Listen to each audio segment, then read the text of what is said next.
Hey guys, and welcome back to the Hellfire Comms Ghiblifon. I'm in the mood for a bit of slice of life action today. So, today on the Ghiblifon, we're going to be checking out My Neighbours the Yamadas, or is it Yamadas My Neighbours? What is the title of this film, Richie? So it's My Neighbours the Yamadas. I'm not quite sure how you pronounce Yamadas, because it might be Yamadas. I say Yamadas, but I could be completely wrong. Oh, pronunciation, Bants. I gotta say, I've been editing our commentary for, at the time of this recording anyway, editing our commentary for Whisper of the Heart, so I am in very much slice of life mood, so I've actually been looking forward to this all day. So let's get on right into it. If you guys need help syncing up our commentary to your video file, which obviously you have to get yourself, we can't provide that, check out the video description for instructions on syncing and whatnot. And here we go. In 3, 2, 1. Okie dokie, My Neighbours the Whatever. I'm not exactly sure what to expect here, because you've described it as a kind of kooky anthology film. Yeah, that's really the best way to describe it. I mean, already you can see in the way that the artwork is, it's very unlike any of the other Ghibli films. I would say its closest visual comparison would be The Tale of Princess Kaguya. Yes, yeah. And that's just because it's going for this very arty watercolour look to it, and that does just make it, it's a really interesting film in that sense, because it looks nothing like any of the other Ghibli films, and in terms of actually its plot and its structure, it's nothing like any Ghibli film in the rest of the canon, because it's a series of vignettes detailing issues that any normal family deals with. And they're all presented with humour, but it's also just a very believable picture of family life, which just crosses all cultural boundaries. And in that sense, it's fascinating. It's perhaps a bit overly long and perhaps a bit slow. It's very much in keeping with, I would say, the rest of Isao Takahata's films that he's directed, but it's certainly more interesting than Only Yesterday, and certainly, I think, more effective at getting across its message than Pompoko ever was. Didn't realise we were going to be watching an episode of Steven Universe while recording this, mate. Even during the Ghiblifon, you cannot get away from the hiatus. No, evidently not. So yeah, I'm already liking the visuals. They're very easy on the eye and just comfortable to sit through. Oh yeah, I mean, I would say that it's just it's a really cute design, and actually it looks very much like the comic strip aesthetic of the series that it was based on. Because My Neighbours the Yamadas is based on the Yonkoma manga Nono-chan. And if you look at like the cover of Volume 5, you can see it's basically one-to-one in terms of the art design. And what's, I mean, I suppose slightly strange is that My Neighbours the Yamadas is very much everyone in the family is the focus, but I think Nono-chan was much more based on the daughter, aka Nonoko. And I think that was partially because she was the most popular character among readers. Oh, that makes sense. And so they sort of ended up focusing more on her. Got a nice cup of tea for this. I think originally it was called... Yes, I think originally the series was called My Neighbours the Yamadas, but then they changed it to Nono-chan because everyone sort of fell for Nonoko. And that's the way that happened. That's the way comic book popularity works, yes. Yes. But apparently from 2001 to 2002, there was a 61-episode anime television series based on the manga that was shown on the TV Asahi network in Japan. Though obviously this film came out first in comparison, coming out in 1991. And the original manga came out in 1991. So you've got an 8-year period before the film came out, basically. Would you describe the style as minimalistic? Because beyond, like, the characters and a bit of furniture. Everything else is just blank. Oh yeah, I would say it's very minimalistic. There are moments, shall we say, where it gets a little bit more filled in terms of everything that's going on, but those are only in important moments in the narrative. It just goes for this much more artistic, fluid style, which is actually kind of interesting because this film is actually the first completely digital Studio Ghibli film. I thought I could tell a difference in the animation quality, actually. Speaking of animation, it kind of puts me in mind of two things. Number one, Doraemon. Yes. I'm not entirely sure if you'd agree with that. Maybe it's just the wide eyes of the father. But the other one is Crayon Shin-chan. You ever remember watching that on, like, Fox Kids or Jetix? Nope. Don't really know either of those. Well, I tell you what, Google it and you may agree with my comparison there. Oh, the animation budget has shot up like tenfold. Yes, there are moments like this where they're making some sort of fun metaphor for life. And this is Takashi and Matsuko, the mother and father of the Yamada clan, getting married, and it's just quite cute. And completely nuts. Probably shouldn't, like, try and figure out how they were bobsledding uphill, but, metaphors don't have to make sense all of the time. Oh my god, this animation is so fluid. I was expecting it to be more choppy, honestly. No, it's super fluid.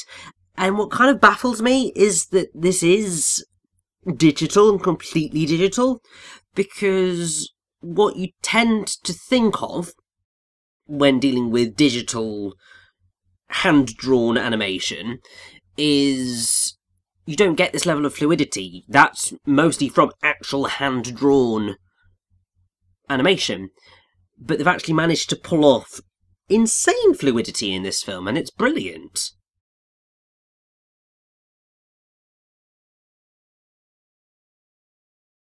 Alright, let's talk a little bit about the cast now, because I've got Yes. nothing else to say until we get deeper into the film. So, who are we listening to in My Name is the Yamadas?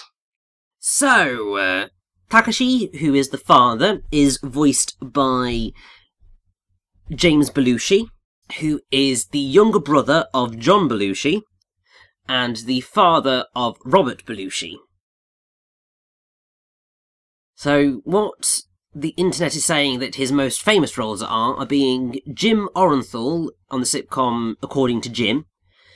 He's also been on SNL, Wild Palms, Are Real Monsters, Show Me a Hero, and the most recent series of Twin Peaks. He was also in Jingle All the Way, apparently. Ha! We may end up having to record that for Christmas, so that's going to be an interesting connection. Yay! But yes, he's the mall Santa in that film. Then you have Molly Shannon as the voice of Matsuko, who's the mother.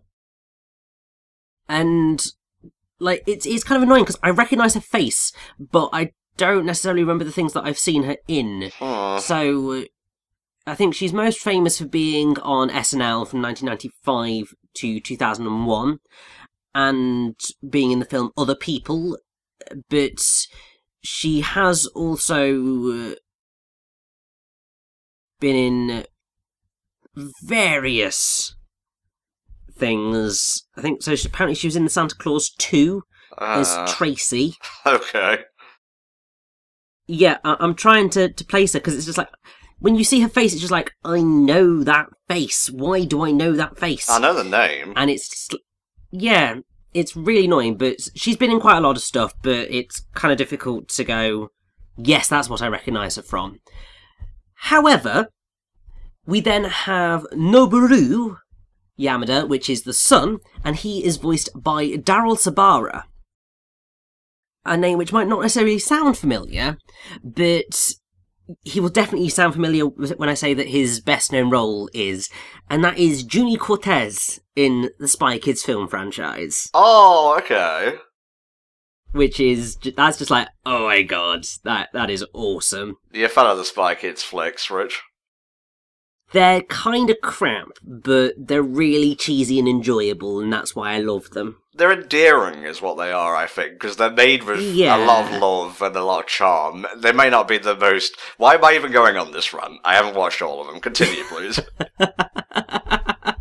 Yeah, so it's just like... It's... The Spy Kids films are, like, actually certifiably bad, but they're just really sincere and so much fun.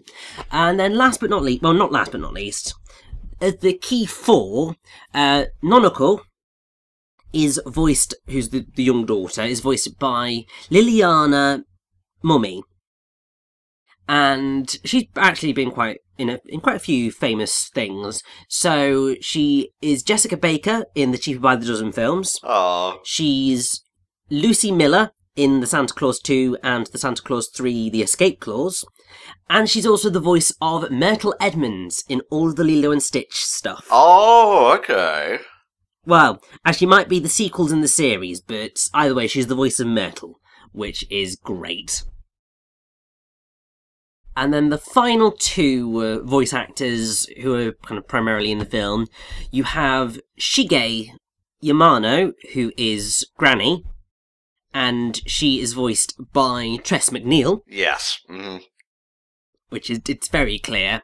And then the narrator of the film, whenever he appears, is voiced by David Ogden Stiers. Oh, beautiful. So they've got a pretty damn good casting for this one. Yeah, for sure.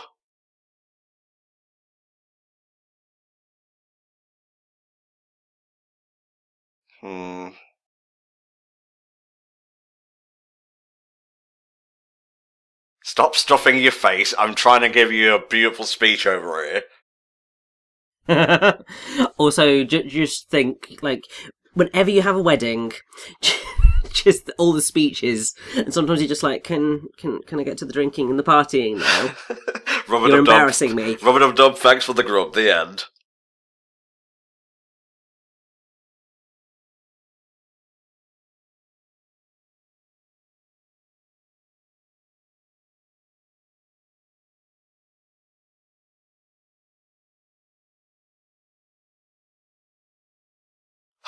Yep.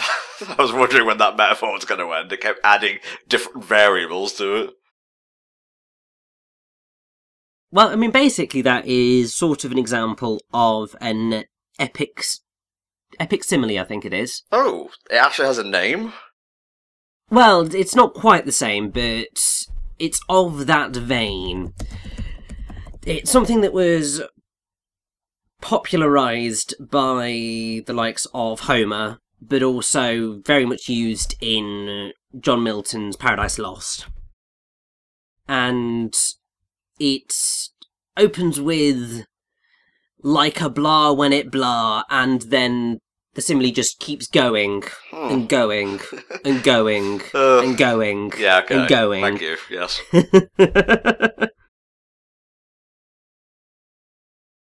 I've got to say, the shots where they're like just driving along the street in first person almost look rotoscoped. Yeah, sometimes the film is just like, wow. Other times, like this, it's just like, that's a wee bit cheap looking. But it's all to do with that whole minimalistic look in keeping with the original manga, and I think it does work. So tell me about your initial impressions of My Neighbours the Amateurs, mate. How did you feel when you first finished watching the movie? So my initial reaction would be, for the majority of the film, it was just like, I don't quite know how to take it. It's just like, this is sort of interesting, but I'm not sure I'm quite in the mood for this, because it's one of those films where there's not really an overarching plot. It is literally just a series of vignettes dealing with family issues. Yeah. And I don't know whether I was quite expecting that, but I will say that I absolutely adore the final few minutes. Oh, okay. Absolutely love the final few minutes for a reason that you'll definitely understand when we get there.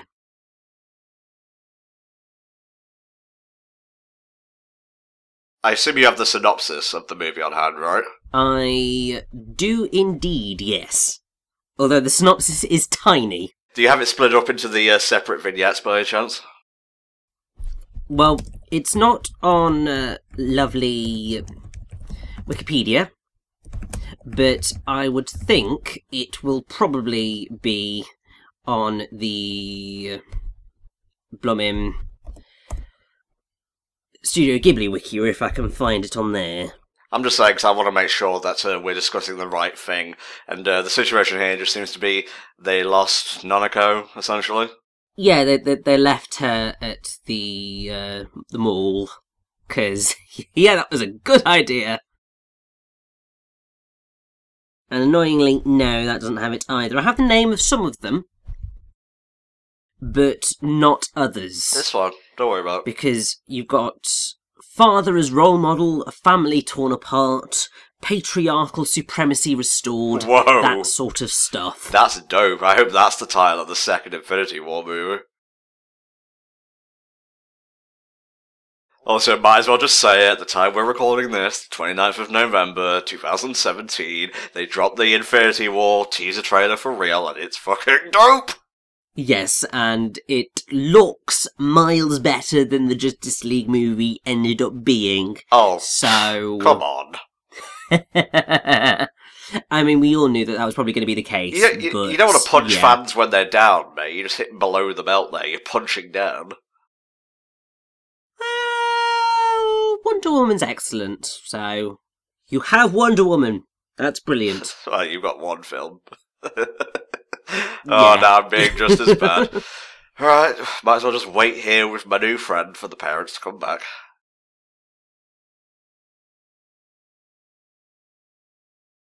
I give you full permission to talk about whatever the fuck you want, if it'll get us through the movie, by the way.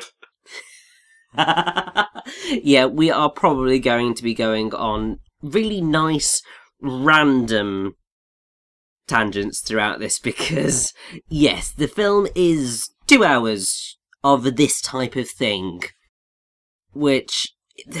So it's something that I think Takahata, he does this so often. All of his films are of this slow, thoughtful pace, which certainly works. It often does the job that it's intending to do, but for us doing this sort of thing, oh boy. Also, I just want to correct you, it's 1 hour 43 minutes, not 2 hours. I wish you would stop with your blatant Takahata bashing and propaganda. It's not that I don't like Takahata, he's done 2 of my favourite Ghibli films of all time. One of them obviously being Grave of the Fireflies, the other one being The Tale of Princess Kaguya. Beautiful. It's just that all the ones in between that sort of end up of varying quality, which is unfortunate. What other films did he do besides Grave and Mononoke? Not Mononoke, Kaguya. So, Takahata did Grave of the Fireflies, he did Only Yesterday, he did Pompoko, My Neighbours the Yamadas, and then he has done Tale of Princess Kaguya. You'll notice I didn't give any exclamation towards Yamadas, because I don't rate things until it's done. Yeah, so all of the 3 films that he did in between the 2 ones that I really, really like are of varying quality. And I think that's why, of the Ghibli directors, Miyazaki is obviously the one with the best track record. Because he has the most winners in his massive list. But I will say that Takahata does come out strongly in the sense that the 2 that I would say are his best work are among the best of Ghibli, so it works out in the end. We're going to release, a list of all the grades we gave to the movies afterwards, so you can easily see what are our top 5 Ghibli films, and yeah, I'd say Grave of the Fireflies is going to be up there. It's one of the only ones that has an A+ so far, at least for me. Oh yeah, definitely. Grave of the Fireflies is, amazing, and I would also say that The Tale of Princess Kaguya fits into that as well, because what that does is it has this sort of, a much more detailed version of this art style. Yeah. matched with a more nicely structured, well,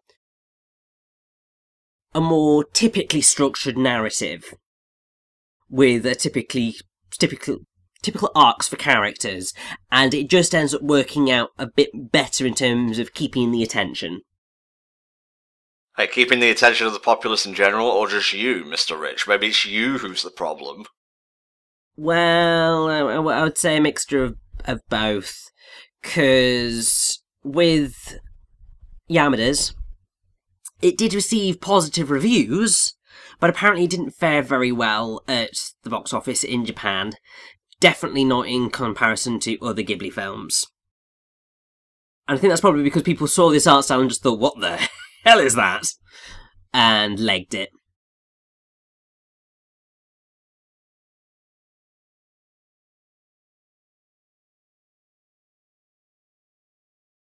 You can never not hear Tress MacNeille whenever a character of hers starts talking. Like, I'm not trying to say she's typecast or anything, but she has a very recognisable voice. There are certain voice actors that always have that. No matter what voice they're doing, you can just tell that it's them underneath. Like, Laura Bailey is a good example of that. If it's a Laura Bailey character, you can always just hear the lilt in her voice, which signifies that it's Laura Bailey. I think Tress MacNeille's got that. There's a bit of gravel there, which tends to show that it's her. And there are a few other voice actors like that. See, how can you not like minimalism at times like this? This is very striking. Oh, God, yes.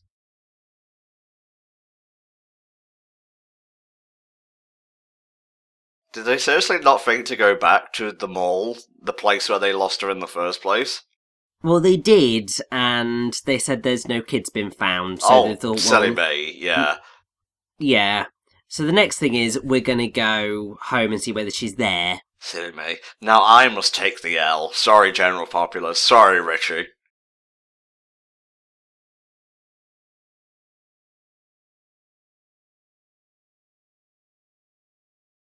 Yeah, they just happen to be incredibly lucky on this one. I will say, like, a natural criticism of the pacing, I feel this short would have been better placed in, say, the second third of the movie, just so we have a chance to get attached to Nonoko first and actually care that she's missing. Yeah. And also get used to the world of the Yamadas, because the way that I sort of see it is this particular vignette suggests that Takashi and Matsuko are actually kind of crap parents, which is totally not what the film is trying to suggest at all. The film's just trying to suggest that they are very normal parents just trying to get on with life, and sometimes things that you really don't mean to happen. And yeah, I don't think putting this particular vignette first gets that point across.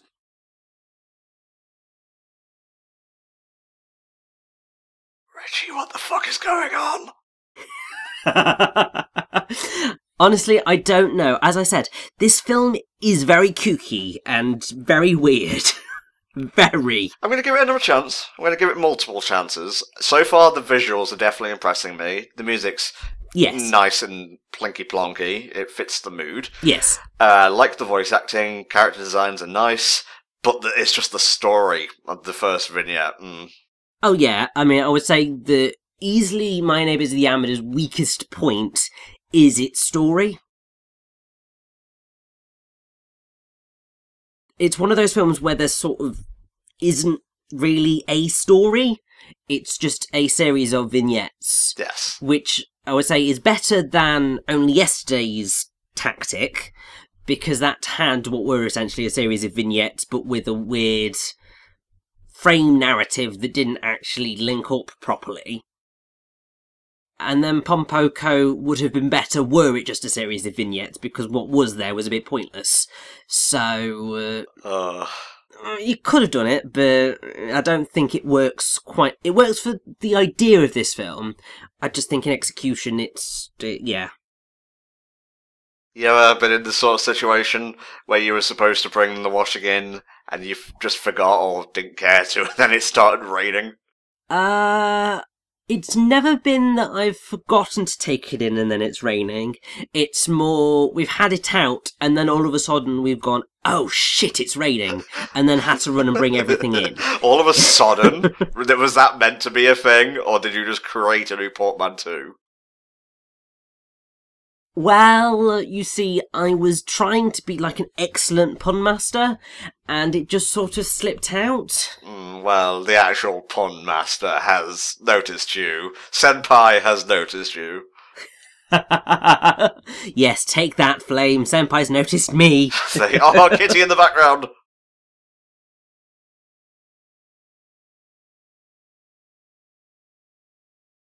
So is the grandma the mother's mother or the father's mother? I believe that she is... Well, I was about to say that she's the father's mother, but I'm pretty sure that because her last name is Yamano, she has to be the mother's mother. Yeah, bit of a coincidence that her surname is so close to the father's surname. Obviously, sometimes you get relationships where someone's got to change their surname and it makes their first name sound really weird when it's changed. For example, when my my mum, her name is Jackie, and with the surname that we've got, it's a K sound, so it ends up being lots of Ks, and it actually ends up sounding okay, but sometimes you end up with surnames where it's just like, oh no, that was a bad combination. Yeah.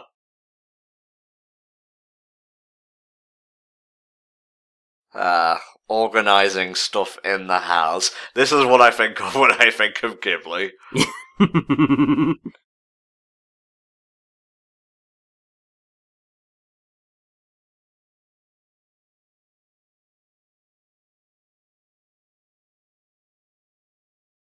Definitely a stereotypical family, everyone's sitting down while the mother's doing everything.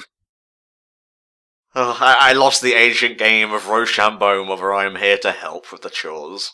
Yes, that's basically what happened. I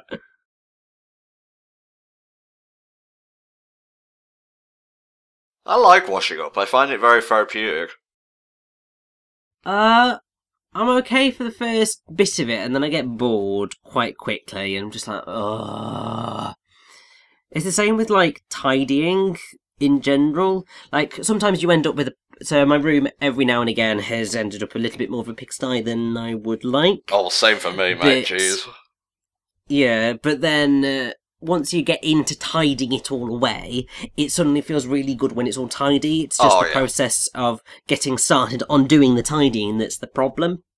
Our whole house needs a bit of a clean before Christmas, because you want it nice and clean for Christmas. Oh, of course. It's just like you don't want to do it any other way, because you're going to have to clean it all after Christmas as well anyway, because you'll have trashed the place by the time Christmas is done, because like the Christmas tree will have shed ridiculously on the carpet. Oh, and okay. Yeah, that's just going to be a mess. You use a real Christmas tree, do you? No, we have a fake tree, but it still ends up leaving a mess. Alright. Because obviously, when you're putting all your baubles on, it's ever so slightly tearing out bits of it all over the place. And it's just like, ugh.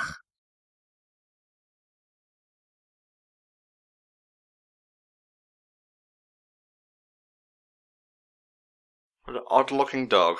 Yes, I think the dog is called Pochi. Oh.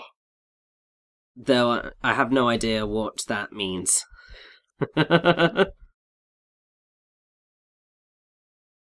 actually thought the dad was voiced by J.K. Simmons at the start when we were talking over everything, but no, 'tis the Belushi. Yes, it's definitely the Belushi. And you know how I was slightly confused about whether the grandmother was Takashi's mother or Matsuko's mother? It's definitely Matsuko's mother. Yeah, it just makes sense. Because, well, it makes sense, but also it says so on the My Neighbours the Amateurs Wikia. So that means it must be right. Do you take forever to order at a restaurant, Richie? Pick carefully. We may end up having dinner sometime in the future at a HFC get-together. Well, thankfully, no, because I'm a real fussbot, so there's generally only a few things on a menu that I can often have. So it's just like, okay, I'm having a margarita pizza. Yes! What about you? Oh, excellent taste. It's fucking payday tomorrow. I don't care if I had pizza for my birthday. I'm having it again. Oh, I had toad in the hole today. Then I'm going on a bit of an intermittent fast until Christmas, I think. Probably a good plan. I really should, because I have developed... Well, I'd started to develop this potbelly when I left uni, and I'm trying to get it down, but then, obviously, life kind of got in the way. Why does food taste so good? Yeah. Also, antidepressants don't really help if you're trying to lose a pot belly, because you just want to eat more. And you keep it on. So, yeah, I kind of need to try and lose this thing, so I should probably think of fasting at some point, but that's not going to happen. I like food too much. Yeah, fast, don't starve yourself, because trust me, I've been, I've been there, and it's neither comfortable, healthy, or just enjoyable, really. At least fasting has a purpose. Annoyingly, I have the type of body which struggles if it doesn't eat regularly. So what really I need to do is eat small but regularly, and also exercise. That would probably help. Yeah, well, because obviously I have an office job, so I'm sat down most of the day. Same, but we're getting off topic now. There's family strife here. This family strife over the TV. I know this trauma. I can remember a particularly shameful memory where I acted like a bit of a brat, and it was when they were showing the Simpsons episode where it's like one of the future episodes, and Bender was guest starring, and it was getting really close to the airtime, and my mum was still watching football or whatever, and I got so frustrated I just threw the remote on the floor and the batteries flew out. God, I got a bollocking for that one. And damn right too. Yeah. In my family, yeah, we've had, annoyingly, numerous arguments over the TV. It's kind of ridiculous and really petty. And I think we all look back and just think, why the hell were we arguing? Probably know why, but... Mother wins! Fatality! Yes. This is really charming so far. It is a really charming film. It's just, I would say, it's just that whole bit of the story situation. Yeah.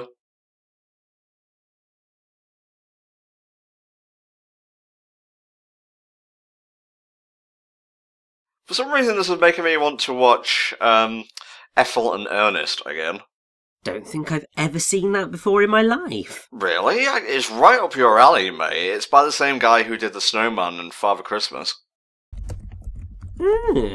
It's just the domestic tale of working class Ernest and like middle class Ethel, and you know how they build a family, and basically it's like semi-autobiographical. It's basically the author's parents, and he wants to write a book about them.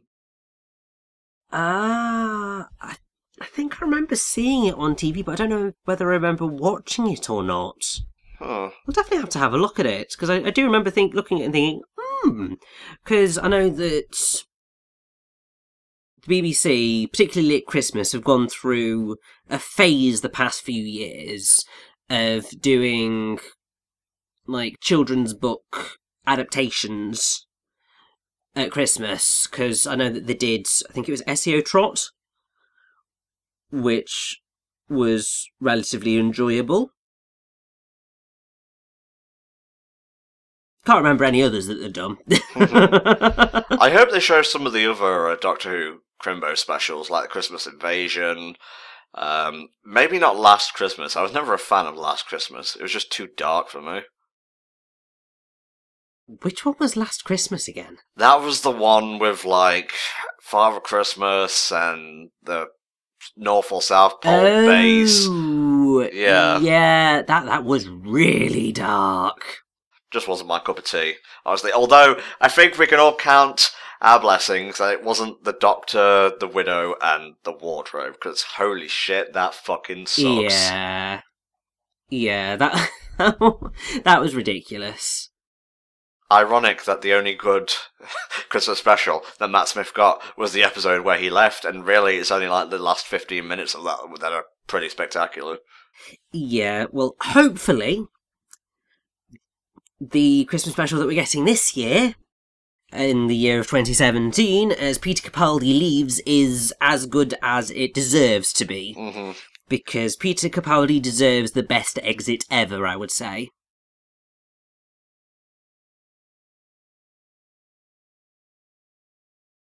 You ever feel this from your parents, Richard? Thankfully not.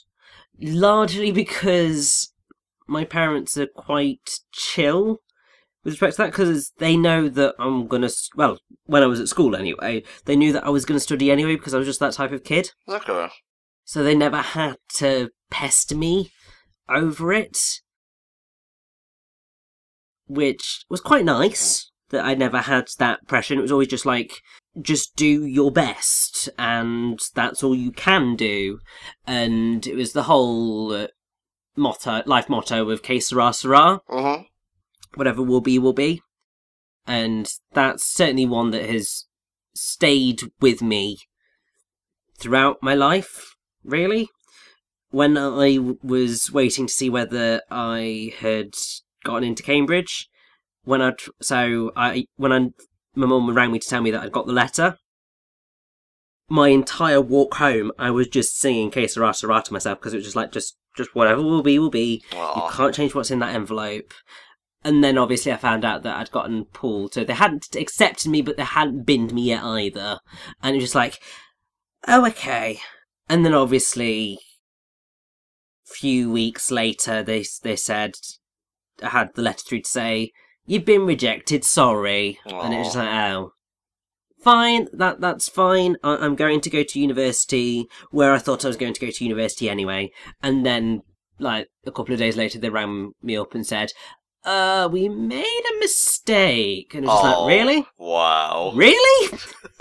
Just like, thank God I hadn't updated my UCAS application form, because that would have been awful. That's a really pleasant story. Thank you for sharing that. Yeah, I really should probably stop sharing it, because I've probably said it that many times throughout. Like, whenever I tend to meet people and they find out that I went to Cambridge, I always seem to go onto that story, and I'm just like, should probably stop telling that one. It's fine. But I think it knuckles down to the heart of why every now and again I have a little bit of an inferiority complex, because whilst I was at uni, it was always, I've got to prove that I am good enough to be here amongst all these other people who are really stupidly intelligent. And that sort of really has followed through since then. Again, how do you think I feel next to you, mate? You should be the one running this group by all rights. No, I think that would be far too much for me. Like, I'm quite happy to run things, but I think a commentary group would drive me insane. Because, I've nearly driven myself insane doing a film club and also creating 3 bloody pantomimes. That's... Yeah, that nearly drove me nuts. So I think trying to do this sort of thing full-time, just... Oh, no. I'd like the audience to know that not once did Richie ever intimate that, no, Tom, this is your baby. I would never be that kind of friend to take it off you. It's just like, no, I could do it, but I haven't got the time to do it. No, I couldn't do it, because it would drive me insane. Again! You said it again. Whatever, let's just move on. And also, it is your baby, so thank you. I wouldn't want to take it away from you, because also I've got my own baby, so, yeah. And that baby was inspired by your baby, so that would be weird. Please stop getting inspired by my baby. I'm getting a bit uncomfortable now. Oh, a bit of golf. Man, he really is a stereotypical Japanese father, isn't he? Yes, they're all very stereotypical Japanese people, but also they're just very stereotypical people. Yeah, because, archetypes, yeah. Yeah. Takashi is every father, Matsuko's every mother, Noboru's every son, and Nonoko's every daughter. I don't feel it as much as I used to when it started snowing, just that joy that wells up inside of you, explodes as a squee through your mouth. But, I still feel it a little bit. When was the last time we had a white Christmas? It's going back, at least 4 or 5 years. Many years. Actually, let me double check. Yeah. Oh, fuck the snow, I guess. I'll just freeze to death out here. Oh, I'm coming in.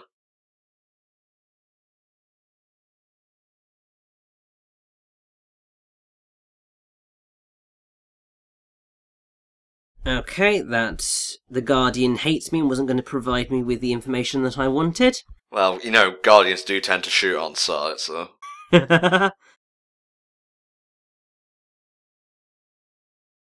So Christmas 2009 was a white Christmas for some parts of the UK. I'm talking about specifically Nottingham here. So from the looks of things, it was 2004, which was probably the last white Christmas, if this is anything to go by. What's really annoying, though, is that a white Christmas, I'm pretty sure, is certified by... Yeah, snow falling at the Met Office building in London. That's when we know it's a white Christmas, even though it might not be snowing anywhere else in the bloody country. I hope it snows this Christmas. Actually, I'm going to check what day it will be when this goes up. The Ghibliphon started on the 10th, and there's a new one each day, so, my name is the Yamadas. December 21st, wow, really close to Christmas Day. Ooh. Well, we'll probably know more likely then whether it's going to be a white Christmas or not. What's kind of annoying is that I look at the snow now. When I was a kid, it was just like, oh my god, it's snowing! Still now, when I look outside and see it snowing, it's just like, oh my god, it's snowing! And then my next thought process is, oh god, I do not want to drive in that. Yeah. Or I do not want to go out in that because I'm going to be cold, it's going to get wet and slippy, and it's just going to be an absolute death trap. And it's just like, why has adulthood brought this hatred of cold weather? Because it's just like, it used to be so fun, and now it's just like, that's just asking for trouble.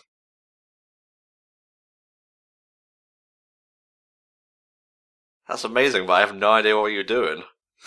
I have no idea either.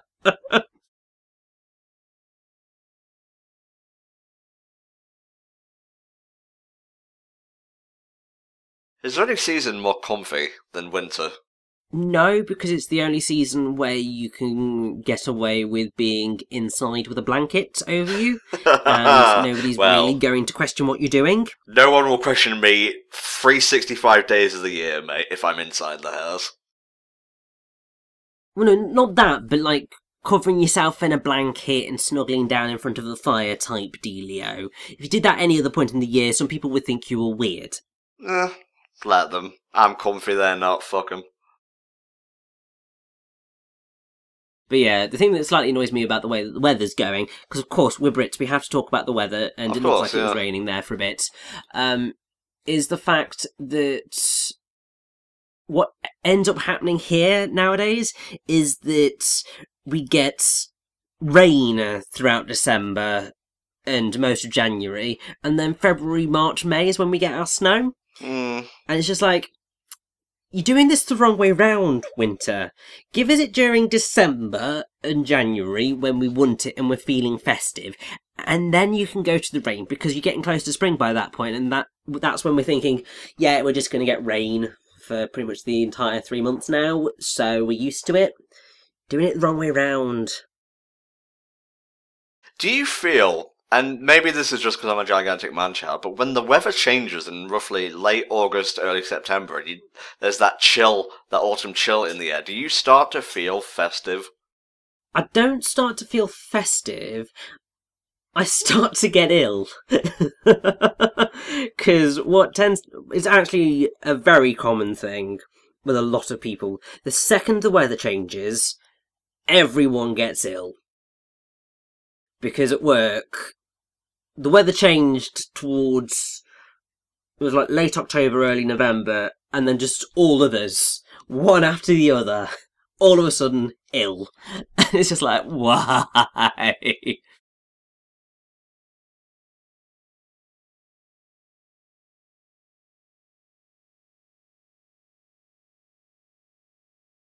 Man, they could play this at the Cannes Film Festival, and it would probably go down a treat, because it's almost like an art piece at times. Like, Yes. no drama or anything, just look at this. It's fancy.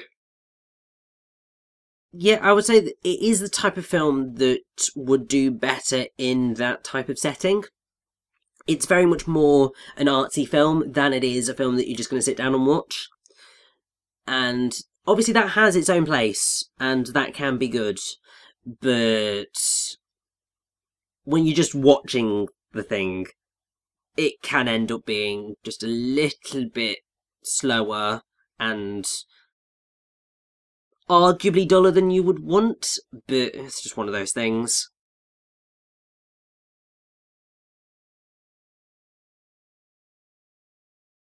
What's your ideal winter food, Mo? Oh, that's an evil question. Go tell me yours before I tell you mine. Can't go wrong with a good bowl of tomato soup. Yeah, bowl of tomato soup's good. I'd say Yorkshire puddings. Oh yes. It's probably because I do have Toad in the Hole on my brain at the minute, because I had Toad in the Hole this evening. Oh yeah. And it was delicious because Toad in the Hole is gorgeous, and people are probably thinking, well, anybody outside of the UK is probably thinking, Toad in the Hole, what the hell is that?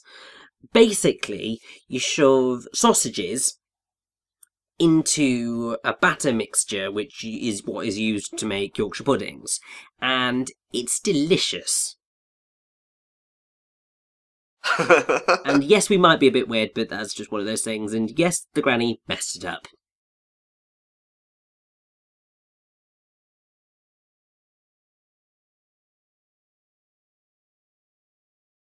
Apparently it is. I don't know. I don't go around asking Japanese people what they eat for breakfast. What are you taking your full English, mate? I don't really tend to have a full English all that often. Well, actually, no. When you never do, have a full English. Well, if I did, it would be sausages, bacon. Yes. I'd probably do fried egg now. Like, I never used to, but I'm okay with that now. I'd be good with poached or scrambled. Yeah, no. The thing is, I only ever do boiled egg or fried now. Oh. It's the runny egg. It's the runny egg yolk. That's what I live for. Oh man, like boiled egg and fucking soldiers. Soldiers. Yeah, I don't care how old you get, it's still a good breakfast. And when you get older, you can scrape the inside of the egg out and eat it. Yeah, I still don't like the egg white. Huh? I as I said, I am a weirdo and a fusspot when it comes to food. That's fine. But yeah, I don't like egg white, and it's why I don't like meringue and all that jazz, because it's the egg white. I just like, for God's sake, why do I have to be so fussy? It's like, I don't like rice. I've tried it. I don't like the fact that it's really tasteless, but also I don't like the texture. It's why I don't like rice pudding. But then I love semolina, and it's just like, for God's sake, Richie, why are you such a mess of contradictions? What? How do you make sense? Actually, I tell you a really good and better choice for winter food than just soup. Minced beef, carrots, gravy, and potatoes. Not the biggest fan of minced beef. Richie. It's okay. Richie. Yeah, as I said, massive fusspot me. Oh, we're just discussing food at this point, jeez. Well, yeah, it's because it's a slice of life film, so we're giving you a slice of our lives in commentary. You see, it's a perfect match. You know what would be a really good idea for a commentary group where we do films that are like either directly or tangentially related to events in our lives? Would be to call it Slice of Life Comms. Yeah, that would be quite good. Maybe at some point in the future we could maybe do a series of something sort of related to that. Maybe, I don't know. Nah. Depends whether I'm still even going. Yay! Let's do all these commentaries straight off. I'm not signing myself up for any more right now. I'm really looking forward to Disneython 3, though. I'll tell you that. I'm definitely looking forward to Disneython 3, as long as we don't leave it as late to record films as we have for this one. No. We'll be starting from, like, March this time. Yes, please. Otherwise, I think I might go insane. I did promise you that Moana would be the first one, so... Yes! Hopefully by then Coco is out as well, or if not, we can put it on the list and record it when it's out. Coco will be out by that point. Oh! And, because it's out in America right now, because obviously we are filming this at the end of November, and the film's out in America, but it's not out in the UK, because for some reason, some ridiculous reason that I don't understand, we Brits have got to wait until, like, the middle of January, I think, until it comes out. It's just like, why? Balls to that, though. What are you doing? Because, like, yesterday, of when we're doing this commentary, I was going to go and watch Coco. And I was quite excited about the prospect of going to watch it. And then I looked and just thought, oh, it's not on. Why is it not on? It's not on until January? What? It was very much also my reaction to the delay of Kobe's Epic Yarn, because it was around this time of the year when I was expecting it to come out, because it was coming out in America, and then I looked and just thought, wait, it's not coming out until, like, February next year? What sort of planet are we on? That's very meta, considering that we delayed our playthrough of Kirby's Epic Yarn from December to February. Yes, you see, it all works out. It's just right. Wait, all that overthinking she'd left the kettle on? Jeez.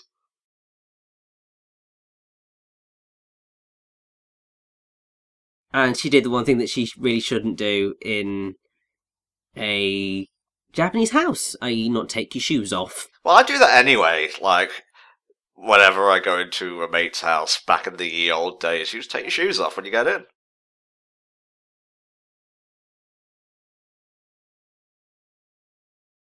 It's just being polite, really, but then obviously there are some occasions where you don't.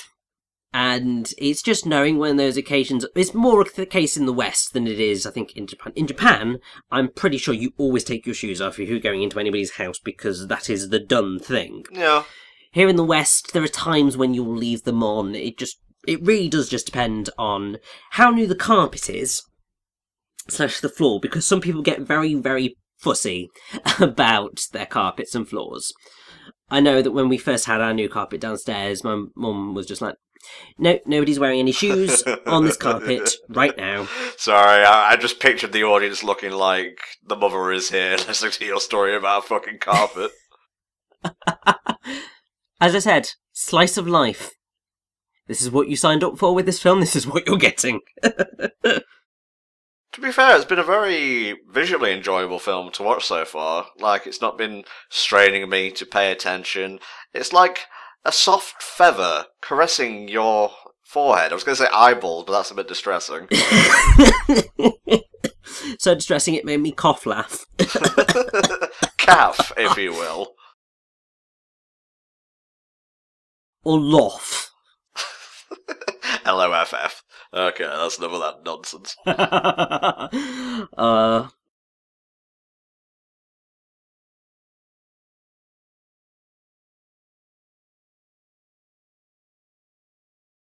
Jesus, Granny. We should turn it down a notch.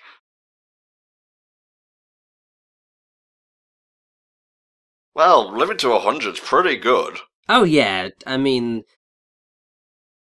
slightly serious moments. And then he just carries on like nothing happened. Natsuko's just going, oh god, I can't deal with another 30 years of this. I love the granny in this. She's pretty good, actually. Not even in like a Western eccentric kind of way. She just is, and I think that's what makes her endearing. She's just a really great deadpan old lady, and it's brilliant. But yeah, my granddad, one of the things he really wanted to do was he wanted to hit 100. Uh-huh. Unfortunately, obviously, cancer hit and that didn't happen. But I think because that was sort of his dream, I think I've sort of adopted it, in a way. Whether that ends up happening, I mean, I might get to the blooming 70s and just think, oh god, I cannot be bothered getting to 100. That can just sod right off. Because you're on your pension and whatnot, and you're watching Infinity War Part 45, featuring like Tom Holland's descendant as Spider-Man, and you're like, God, why won't they just stop? There's too many superhero films. Yeah, and you just reach that point, you just go, no. 100's a bit too ridiculous, and also, the world might have gone even more to shit by that point, and you might just be looking at it and just going, and we thought it was bad in 2017. Oh boy, we knew nothing. There's been worse Hopefully that is not the case. There's been worse years than 2017, politically, come on. Yeah, there's just not been years as completely mind-boggling, I would say, as 2017. It's been like the year we've just all gone, like a collective, the fuck is going on? yeah, pretty much. That is basically 2017 in a nutshell. Or what the fuck?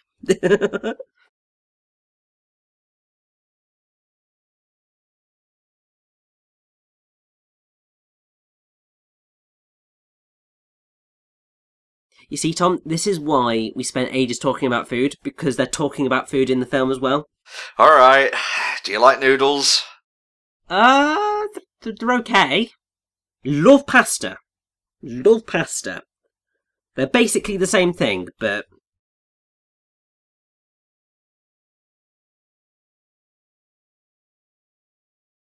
What's with the fucking Transylvania music? I don't know.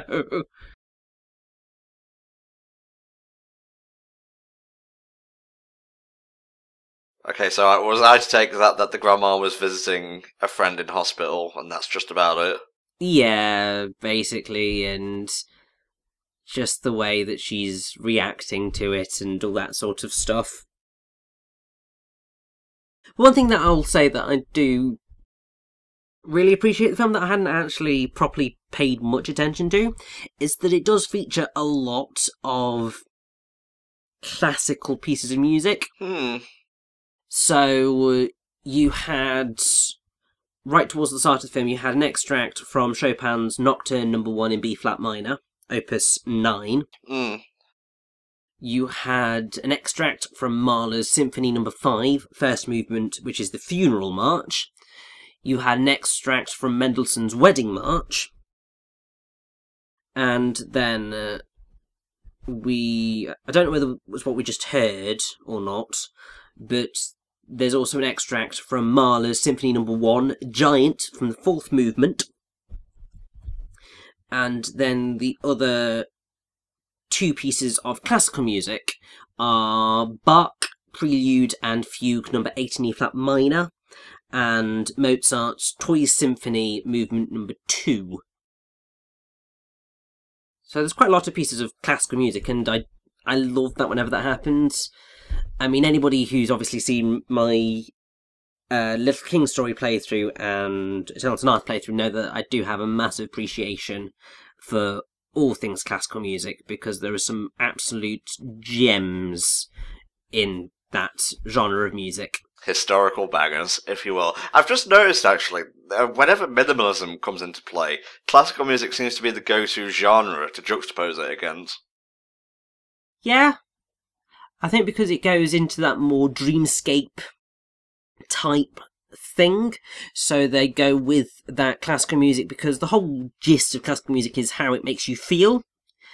And that often ties into what the minimalistic, slightly more dream sequency deal goes with, and that's just quite effective.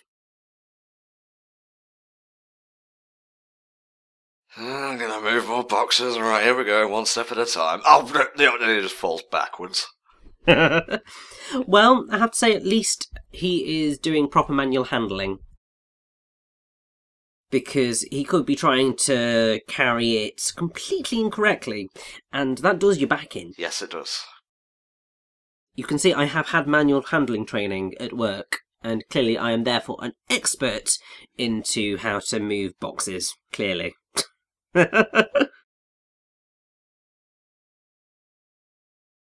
Fair play to the lad. Like, he doesn't seem to be doing all that well at school, but he's knuckling down and getting the studying done.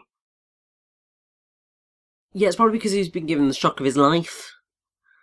And that does tend to instill the fear of God into people when it comes to studying. It generally gets them to study harder because they just go, oh, shit, this is actually important, and I'm actually not ready, and I want to be ready, so I kind of need to study, and that really does push you forward.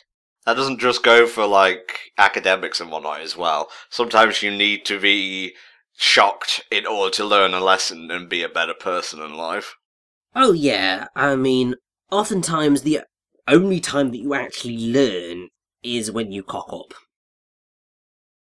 Because you cock up, whatever that causes leads to the consequences, and you will have to pay for those consequences in some form, and then you just go, well, I'm never doing that again.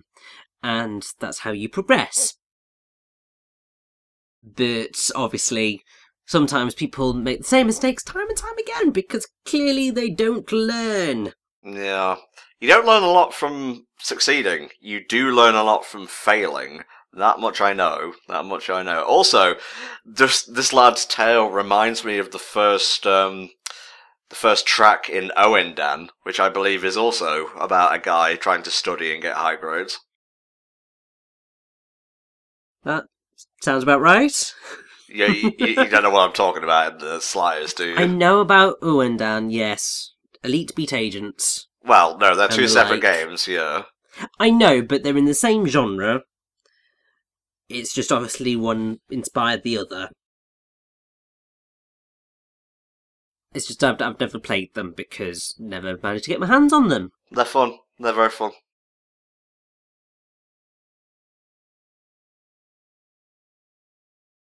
Oh, isn't it always the way?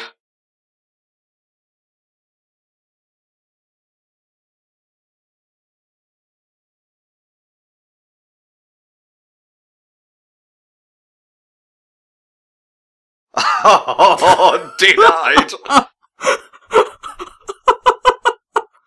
What a dick.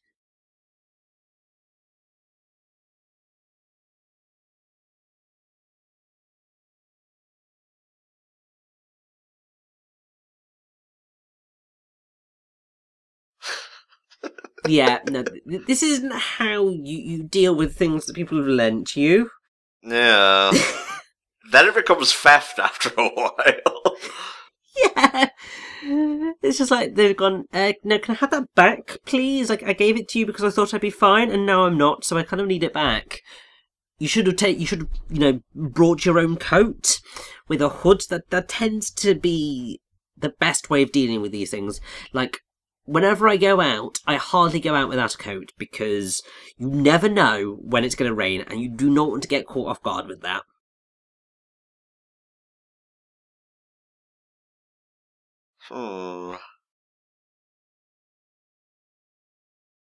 Careful now.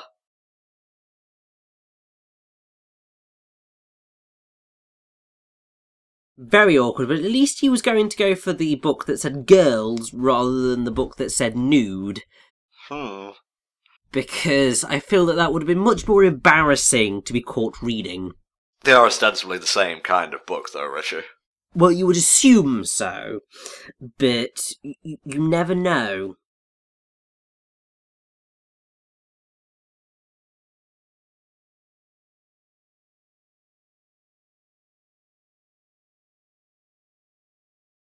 Oh!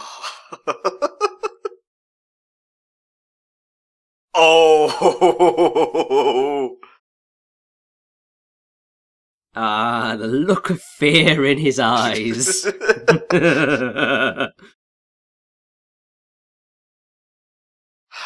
Girls, girls, girls! You know there's a perfectly good dude there! You bring shame on this family!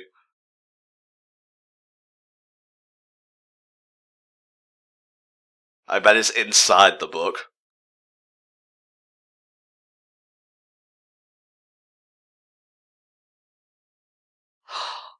I bet in the Japanese version they said sentai, though.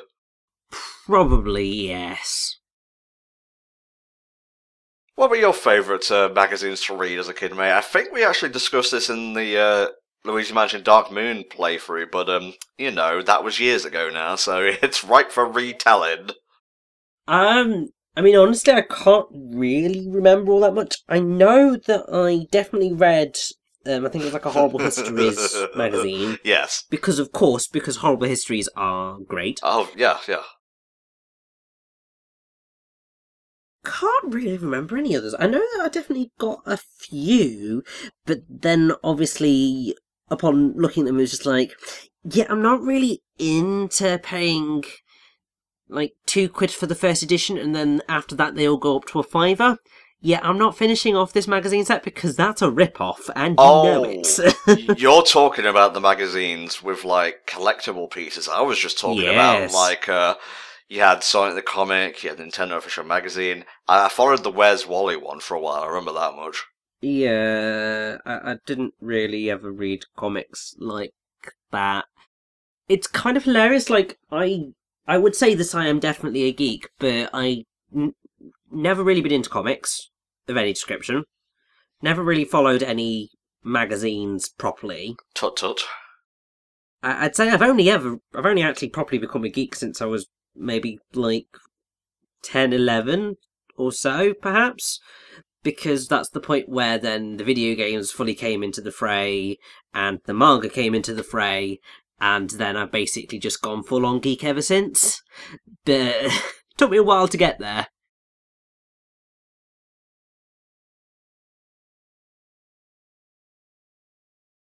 So, am I to assume this is to do with a girl? I would probably assume so. We were talking over the telephone call, after all. We were, but really, this reaction could be to anything. It could be to a girl saying, "Oh, I actually like you." It could also be to the Infinity War trailer, so it's difficult to place. Stop pandering to me, Jesus, you're so obvious. Another day, another yen. That's actually a really bad ratio if you try to earn a living. A yen is like nothing. Yeah, you would not want to be earning a yen a day. That would be awful. I mean, you also wouldn't want to be earning £1 a day, because that's not going to get you anywhere. How much is a yen to the pound, exactly, mate? Bear with me a sec. Thank you. See, I make him do all the work. That's what a boss does. I like bananas. Bananas are good. Right, so £1 is the equivalent of 150 yen. Okay. Just about. Gotcha. It's 150.12 yen, but we'll say 150. So yeah, that's quite a difference. So 1 yen is the equivalent of less than 1p. Jeez.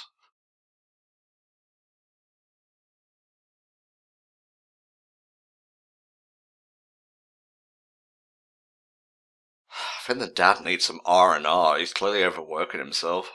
Yep, as is pretty much the case with, I think, most people in Japan. I think that the culture that has developed there is definitely one of overworking. Yeah, we discussed this in like a previous Ghibli Forum commentary. Yes, we did. I can't remember which one it was. The comments will point it out for us. It's fun. Well, of course they will. They'll also point out any horrific inaccuracies that we will have made, like... They better! The dress has gone blue because of the blood. Yeah, we'll never live that one down. Jeez. I mean, I could let it go, but then I don't know whether people watching Coco in the cinemas can really, because they've got to sit through a Frozen short. Which is going to be really, really weird if that's still there when it comes to the UK, because it'll be after Christmas at that point, and it just won't make any sense. I doubt it. It did not get a good reception, at least from what I've heard. Oh, it did not. Which is kind of hilarious, because part of me is just like, I kind of want to see it, because I know obviously it's the cool thing not to like Frozen, but I did really enjoy Frozen, and the Frozen Fever short, so I'm totally down for more Frozen. Well, you see, but Frozen Fever actually do not put a 21-minute...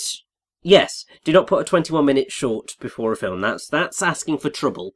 Like, before a Goofy movie, we had Runaway Brain. That's an animated short, a really good one as well, so much so that they put Julius from it as the secret boss in Kingdom Hearts 3D. Uh-huh. But, yeah, the whole thing is, how short is a short? Generally, a short is 10 minutes and under. When it gets to like 20 minutes, that's more the length of a TV special. Wasn't it meant to be in the beginning? I think it was meant to be, and that's probably why they've ended up in the mess they have, but there we go.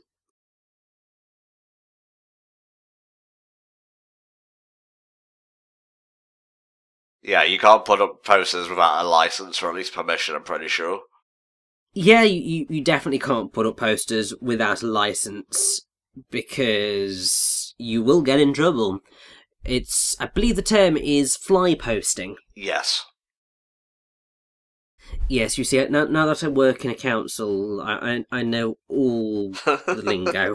The secret council terms. What's the difference between fly posting and fly tipping? So, fly posting is where you post like portraits on things where they shouldn't be. Fly tipping is where you just dump a whole bunch of litter and bulky waste where it has no right to be. There's people who can come and take away stuff. You can hire a skip.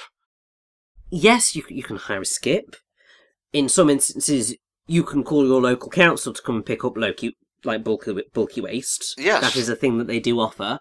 You can take your bulky waste to a tip, and they will get rid of it. And generally, if you sign yourself up to be able to go to a tip/recycling centre, they will let you take pretty much everything that you could possibly need to get rid of. So, literally, what is the point in fly tipping? It's clearly just because some people are ridiculously lazy and quite willing to get into trouble.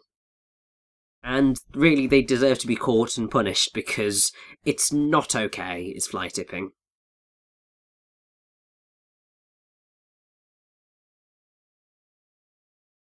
Haha, no. It's mine now. Yeah, which ball? This one that is completely crushed?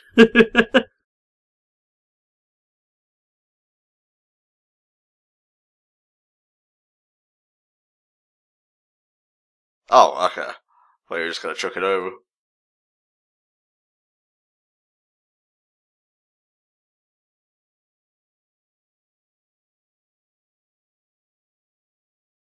There you go. Just goes to show you, if you're manipulative enough and you say what people want to hear, you can get anything in life. Basically, yes. Oh, just look at me, twisting an actually good moral on its head. And also the film's basically just gone. Because those kids lost a ball in that yard, and she just gave it away to those other kids. Clearly this is the dramatic arc of the movie. Oh, I gave away someone else's baseball. Yeah, honesty is the best policy. Oh shit, I just lied. That's basically that vignette.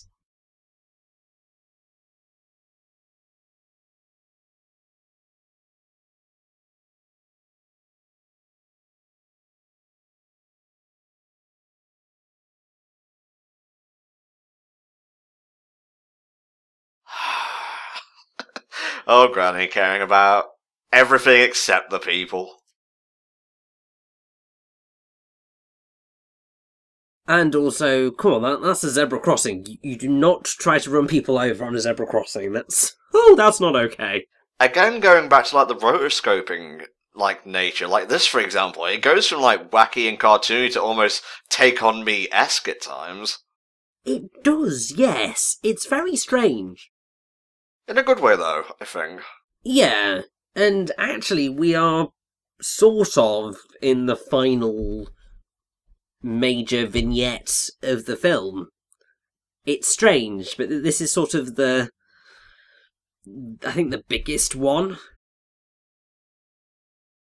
And it's kind of fascinating, really.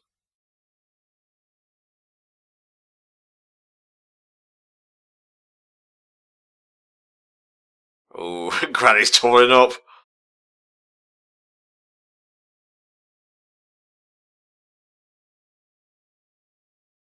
What are they gonna do? Drive through the house? I can handle this. Get out of the way, you pussy. I got some bikers to deal with.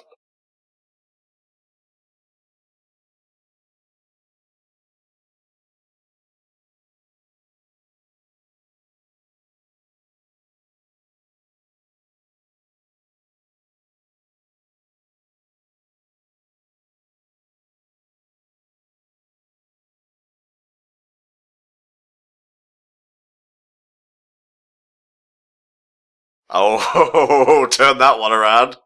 And yeah, no, that's not how these things work.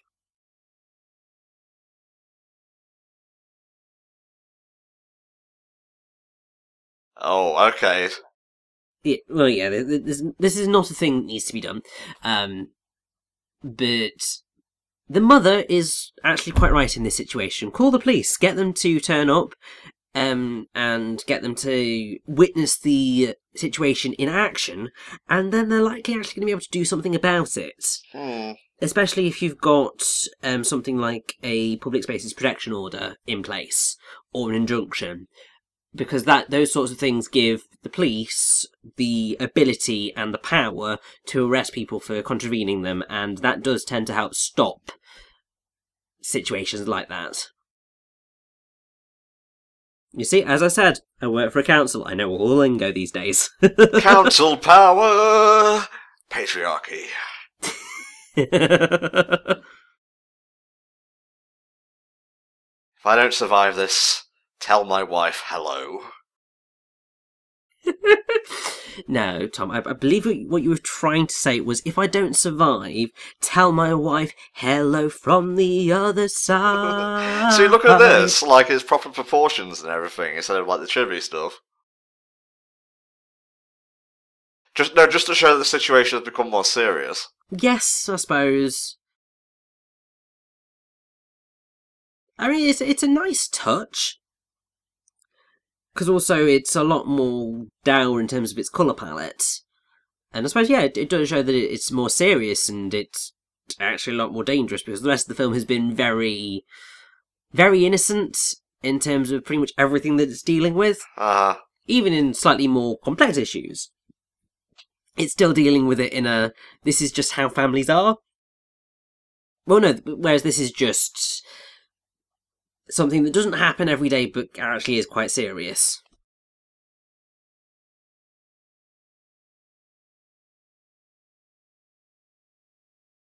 And has actually also led to the death of quite a few people when they have stood up against gangs and stuff.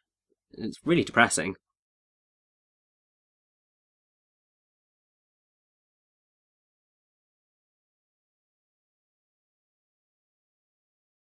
Get on with it!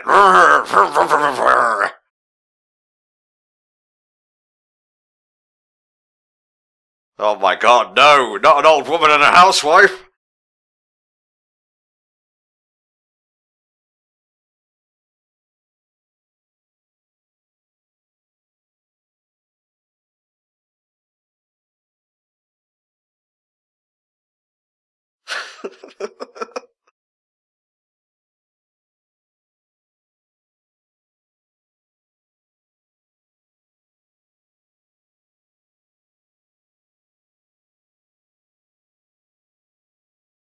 Just because I ride a motorbike and I have a punkish haircut doesn't make me a punk. Also, this is why you do not fight against grandmothers, because, they can be blunt and really put the boot in, and it's beautiful.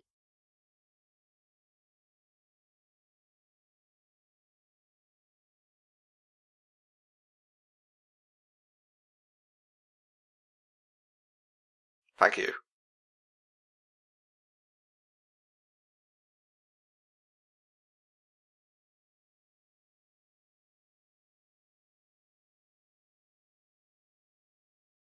That's not a bad idea, actually.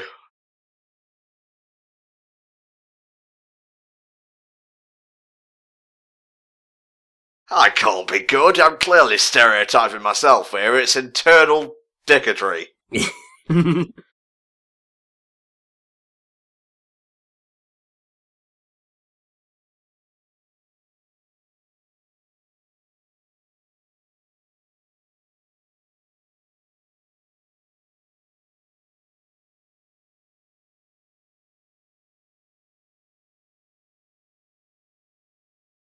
Just drive the train. Sorry, drive the bike through the train and like knock them off.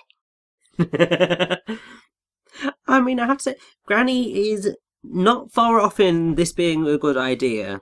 But unfortunately, he seems like the type of person who actually would not be doing these things to be good. He would just be doing it to feed his own ego. Yeah, and his friends don't look too impressed with the idea. No, but they just look grumpy anyway. I think it's their eyebrows.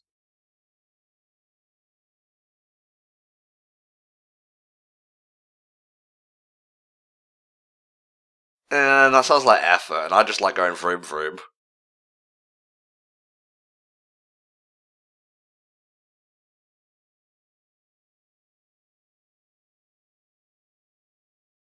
Well, gonna beat the shower, you know? Well, I mean, it's gotten rid of them for the time being, so clearly it worked. His bike looked a lot less Oh my god, they just have mopeds. That's hilarious. It's hilarious when you go from slightly more realistic art style to proper cartoon. You're just like, we were scared of these blighters not moments ago.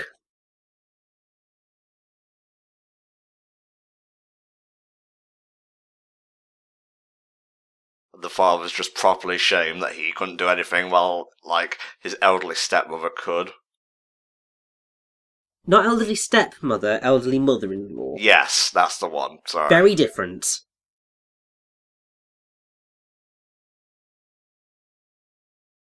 Is this actually happening? The grandmother doesn't give a shit.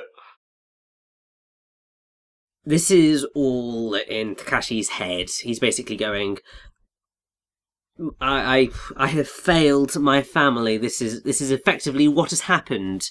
But I want to be the hero. I'm going to be the hero in this situation.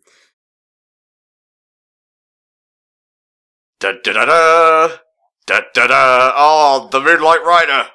Yep.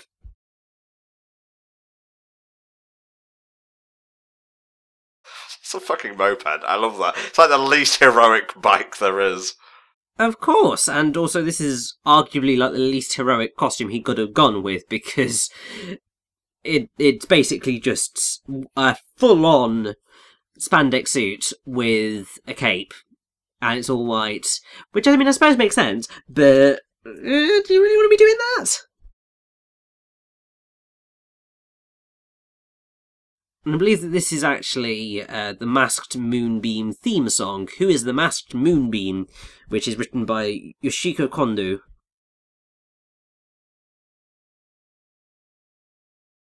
No. Obey the laws of the road, kids, while rescuing your elderly mother-in-law and your wife too.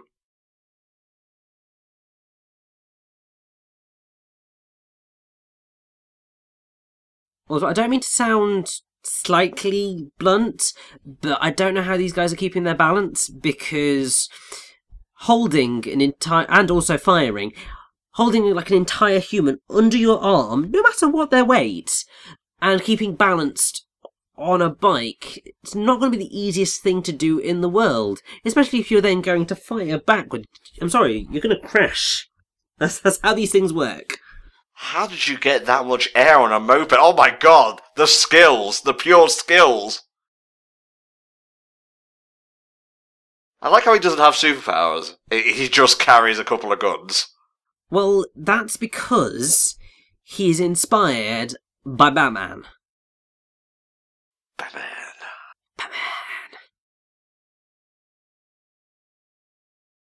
No mercy. Oh, fuck this. I'm going back to Team Rocket.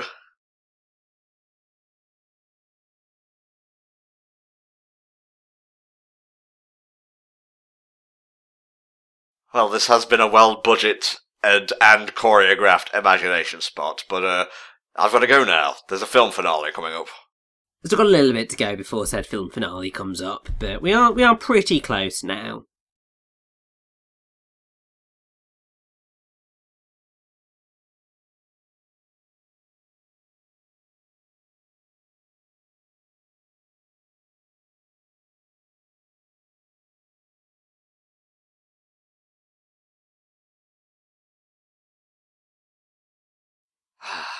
Right back to depressing reality.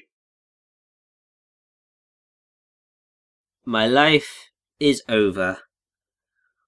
My elderly stepmother is more man than I am. Ah, you did it this time. Mother-in-law, not stepmother. I said mother-in-law. No, you said stepmother. Did I? Oh. It's your fault. No. It's entirely your fault. Oh, go to hell. It's fine, potentially I'm already going there. We'll see what happens. I'll meet you down there. Drinks at 6. Yeah.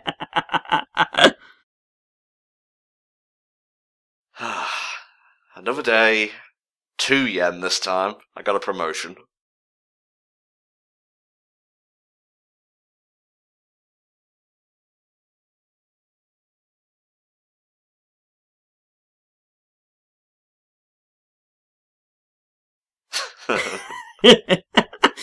That's totally the type of thing I'd do. Just be super sarky. But that's just because that's how I am.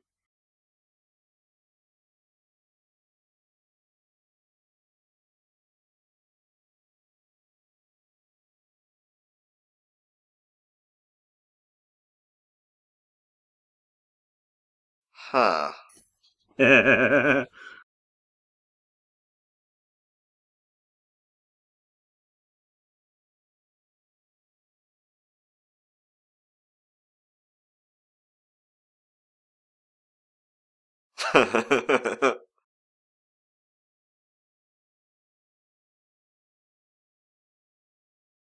Yeah, he got promoted. Either that or yes, he's feeling incredibly guilty.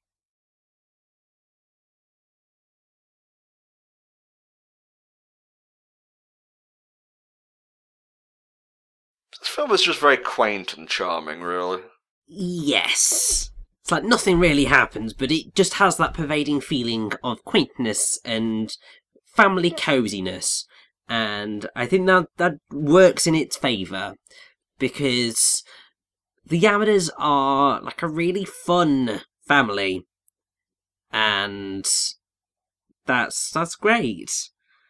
But yeah, it does just suffer in the plot department, which I think drags it down as a film overall, but these things happen. Still, I do absolutely adore its finale.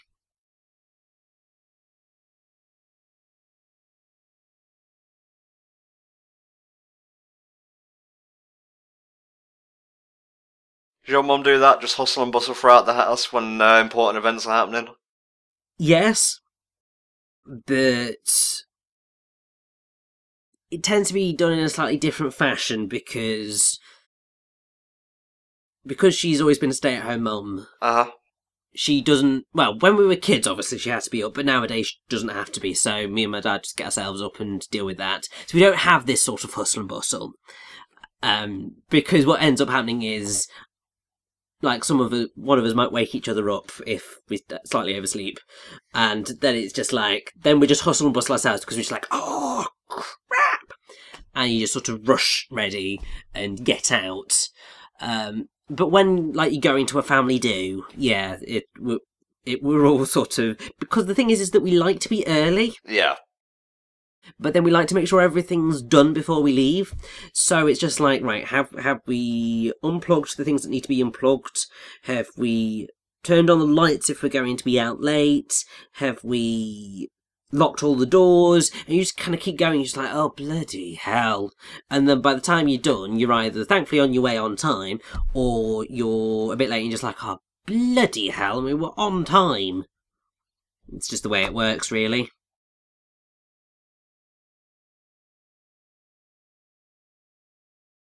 Oh, so he's the type of guy who will go to work even if he's sick. Yeah, I've been there. God, alright. Usually I would just stay off school if I was ill, and I was off ill a lot during my childhood, but going into school sick is the worst. Oh yeah, going to school or work sick is just awful. I mean, this week, I went into work on Monday. Probably shouldn't have done, because I wasn't quite right, but then I had stuff that I needed to do, and I think the reason that I wasn't feeling well was because I was stressed about the stuff that I needed to do. Yeah. So, sort of that's awful spiral, and then that ultimately meant I was dead to the world come the evening, and we were meant to do this film on the Monday of this week, and no, that wasn't going to happen, because I was out of it. Don't worry about it, mate, don't worry about it. I'm understanding. I may be a hard ass when it comes to getting stuff done on schedule, but I will make allowances for health and such. Yeah, you damn well frickin' better. Or revolt! Revolt of the unwashed masses! Yeah, the unwashed masses of, what, like, 5 of us that do co-commentary? Well, you know, it's a euphemism. That's like super minimalist. I can't even fucking say the word at this point, I've said it so Minimalist. Much. Thank you. And actually the word was minimalism. Thank you. Well, no, because not in the sentence structure that you were using. Because you were saying that is so minimal, and it'd be minimalist or minimalistic. Yeah, I suppose it was. Because minimalism's more the movement and the general art style. Minimalist or minimalistic is the description of what it is. Fair enough, I suppose. That's me told.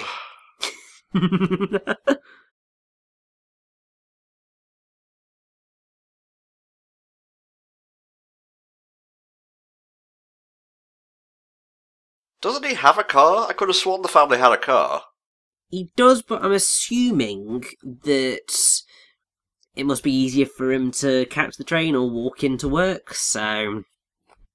I mean, it does happen. I mean, when I eventually get myself a car, which will hopefully be happening in a couple of months' time, I will have a car, but I will be catching public transport into work because it's easier. Just the way it works sometimes.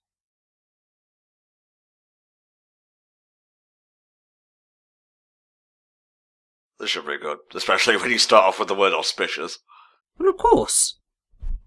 And we are effectively right towards the end of the movie now, because I think this is like the final speech before we end up in my favourite bit of the film. So we took the shopping list by accident. Oh, this is awkward as fuck. So awkward.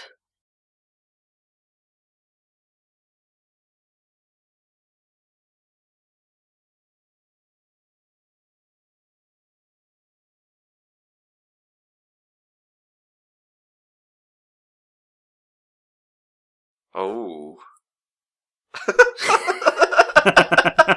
I love her. I love this character.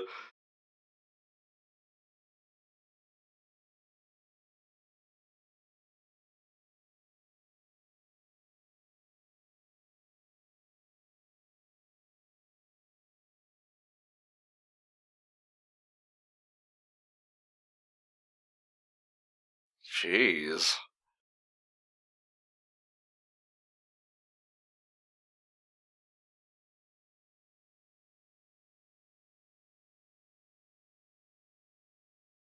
Jeez, got really heavy all of a sudden. Got very heavy.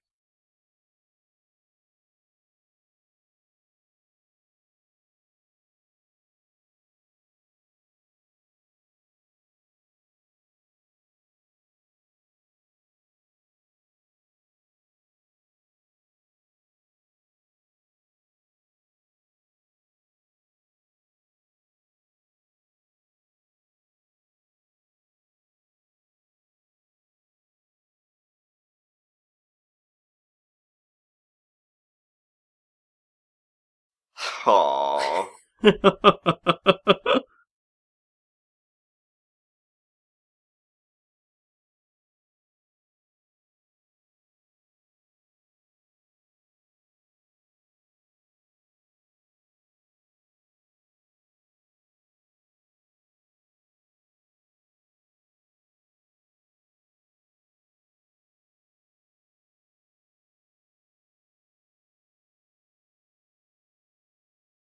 A beautiful speech. Yes, maybe a little bit off the wall, but bravo, very well done. Yes, rather. Hey! This is the bit that I love so much. Oh, is this the Que Sera Sera? Yeah, this is Que Sera Sera, whatever will be, will be. And this is just the end of the film, because this is ultimately... this is ultimately the message of My Neighbours the Yamadas. Que sera sera, whatever will be, will be. You can't decide or choose what's going to happen to you in life. You've just got to take whatever comes your way, because whatever will be, will be.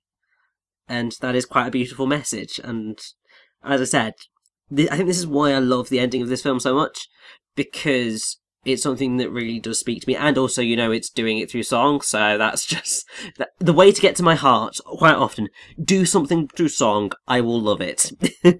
Kind of puts me in mind of the ending of Meet the Robinsons a little bit, which was kind of silly throughout, but had a very poignant ending. Yeah, definitely. I think this elevates the movie a little bit for me. Oh yeah.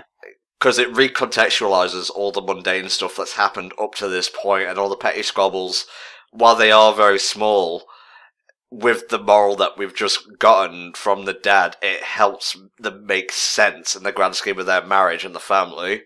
Oh god, yeah. I think it does help the film a lot. It does just...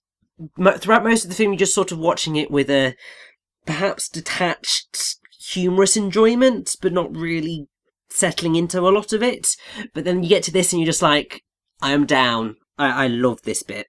So it's an odd one, but I think, yeah, the ending of this film really does help it so much.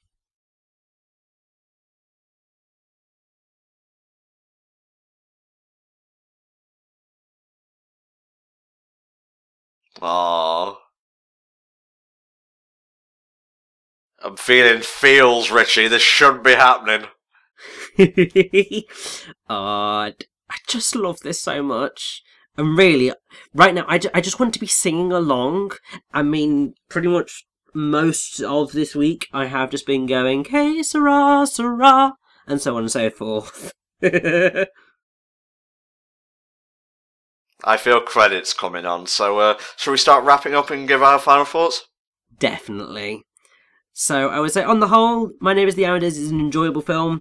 It's a weird one, but it's got a beautiful art style, really funny characters, and some great moments. It's just that on the whole, the plot is very threadbare, and it could have done with more of an overarching plot rather than going with the vignette method, but this ending is just beautiful.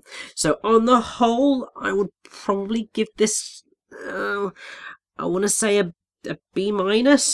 Okay. I'm going to absolutely agree with you. I will also give it a B-. It was a C+ until the ending thing, where it recontextualized the whole film and made even the smallest moment feel like it had weight in the grand scheme of their family and whatnot. Because really, Que sera sera, whatever will be, will be. The art style kept me involved throughout. It's just a very charming, just comfy slice of life film. Like, it didn't need to be action-packed, it needed to have fantastical elements. The imagined spots were pretty funny, and it's just really nice to have a light-hearted film every now and again. And this is what I think of when I think of slice of life. Mundane stuff done in an entertaining way, and that's what My Neighbours the Amateurs is. It's no Grave of the Fireflies, it's no Princess Mononoke, but it's not meant to be. And I think for the type of film they set out to make, they did a good job of it. So yeah, B- from me, B- from Richie. And that'll do it for My Neighbours the Amateurs, guys. Thank you so much for listening to our commentary. Tomorrow, though, we've got a big one. Join us tomorrow for Spirited Away, possibly my favourite Ghibli film. See you then.